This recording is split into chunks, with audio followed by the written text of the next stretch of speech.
Hey, Jason, I'm Tessa with mamasgeeky.com. So excited to see you back this season. So we thought that might not happen. So how did it feel when you first realized you were coming back? I was very excited because I love the show so much, and I was also nervous because I knew that Pat had done some bad things. There's something about at the end of the last season being revealed and then being like, oh, everything's crazy, and then he's just dead or out or destroyed or something. And I was really excited to be able to join all these characters again.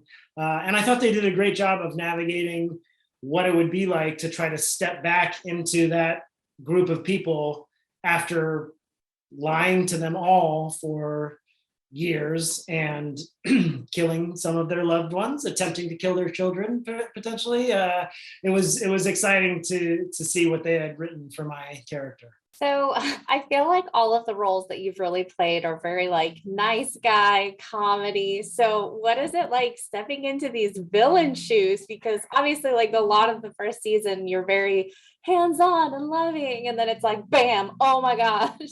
So what is it like playing the villain? It was so fun. I really have to say it was a lot of fun. And I think playing a lot of the nice guy parts and things like that in comedies, I feel like I wish I could say that that's who I really am. And, and I'm not a big crooked man, lightning guy either. But I think there's something that is sort of refreshing about being able to show some of my pettier sides and like the parts of me that are selfish or feel like, oh, I wish I had gotten that or I should have done that. Any of those little emotions that I'm not proud of, that I try to hide away from the world and just be like, no, please, everybody like me, that's please. It was really nice to play this character that had the same desire to be liked that I did, but had those other elements in him as well. And then just to really lean into him at a certain point was a lot of fun, sort of cathartic in a way. I so that I don't in my own life have to become a big lightning man. I'm a big fan of this first season, and I just got a sneak peek at season 2. I really love the contrast of your character and all of this back and forth, Dr. Jekyll, Mr. Hyde kind of thing. So what are you most excited to explore with your character in season 2?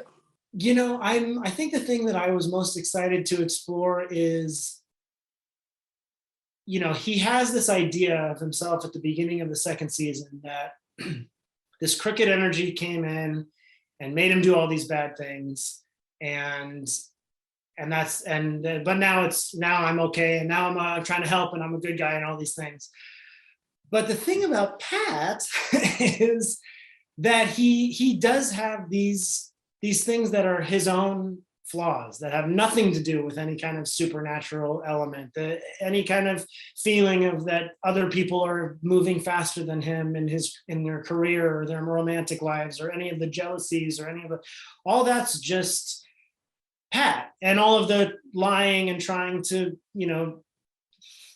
justifying in his own head of like, well, I can't tell people this because then they'll do this, and I just want to control everybody's idea of how they feel about me.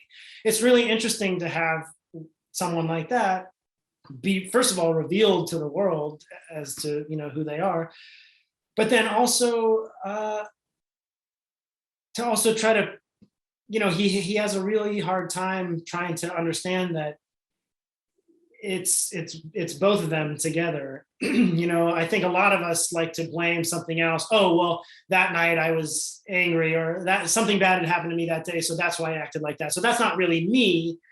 And you can't really do a full good apology when you're not taking full accountability. And I think accountability is something that's a tough for Pat, tough for a lot of people. And I thought it was really fun to play this guy who is trying to get everyone to trust him again, but already has, lied to all these people. And there's some things he's a complicated guy. So I'm excited to see how people respond to Pat this time around. whether the actions of the first season completely color him for all of it, or I've already seen some people are super willing and wanting to forgive him and have an explanation that they can go, okay, so that's what I thought. You are a good person. You just had this bad thing. So it's fun to have this character where there's no kind of wrong interpretation of him as a watcher of the show. I really enjoyed seeing people hate Pat even earlier than I thought they would. I'm like, oh wow, okay, cool. It's just fun. It's exciting, and I enjoy that there's not like a Raising Dion stamp of approval of how you're supposed to feel about every character. They're complicated. If you could say anything to the fans that have waited for the past couple of years for season 2, what would it be? I think it would be it's worth the wait. I promise. It really feels like Raising Dion 2.0. Like it looks more beautiful. The special effects this season are absolutely bonkers, which if you even watch the season 2 trailer of the show, you can see it's just like, a lot of it is because more of the world has been revealed. So, they're not discovering things as we go. We know a lot more, so they can show a lot more. And all of the kids are 2 years older, and it's like a little bit more mature, but it's still a family show. But it's really interesting to be dropped in the middle of this world again 2 years later after such a huge shift in loyalties. And I think everyone was kind of thrown for a loop at the end of the last season, and it's fun to get to see these characters 2 years down the line and see what's been going on with all of them. So I'm excited. I hope everyone likes it as much as they like the first one, or more. Actually, I hope they like it more. I was really cheering for your character in the beginning, let me tell you, but I don't know. Pat seems to have some struggles within himself. So this season, I couldn't help but notice a theme of like the characters are kind of going through their own pandemic. I mean, there's mention of controlling an outbreak and stopping the spread, all while we're living our own personal pandemic here, and you guys are filming during the pandemic. Do you know if that whole theme, was that intended? No. So this whole season was written before COVID-19 was a thing. We were supposed to start shooting, I think like in July or something, and then it got pushed because everything got canceled. But it was wild to see how much of it was, had similarities. But I think in general, what I understood the idea was before I was even thinking about this as a pandemic is the sort of emotional elements. If the crooked man has been feeding on Pat's entitlements and insecurities and anger and all of his rage, this felt like how that can spread, how that hate and that anger can kind of infect the people around us. And so it was not intentional at all. It just happened to be one of those things where all of a sudden the world changed and the season had already been written, and so we went with it. Pat from season 1 is obviously very different from Pat season 2. Was there a scene that you were most excited to film? And besides the post-credit film from the final episode, because I watched it all, it's amazing. That's awesome. I want to make sure everyone stays for the end credits of the last episode. Yeah, definitely. There were a lot of scenes that I was really excited to shoot. But I think one of the ones that I was most excited for was the first couple times Nicole and Pat see each other, because they have such a history. And, they had a lot of great feelings towards each other. Some, maybe they were friend feelings, maybe they were more feelings from one of them, who knows? But for her to find out that not only had he been lying, she's in the first season, especially if you go back after she's going, look at this crooked man. Have you ever seen it? He's going, oh, geez, that's crazy. Yeah, who knows? And so the fact that not only did by all of his lives of omission has he put them all in danger, but then actively tried to sap Dion's power and potentially kill him in the process. So, you know, Alisha and I are great friends. We still like each other. Nothing bad has happened between us, so it's totally great. But that moment where Nicole first finds out that Pat is alive, even, and goes and confronts him, I just had this feeling of when Nicole walked in, when Alisha walked in as Nicole, this feeling of like, oh gosh, this is gonna be tough, because she, you know, Alicia's such a wonderful actor, and just coming in with the feelings of anger and I mean, I feel like it was like Pat had the audacity to be alive, even. You know, it's like, right. How dare you?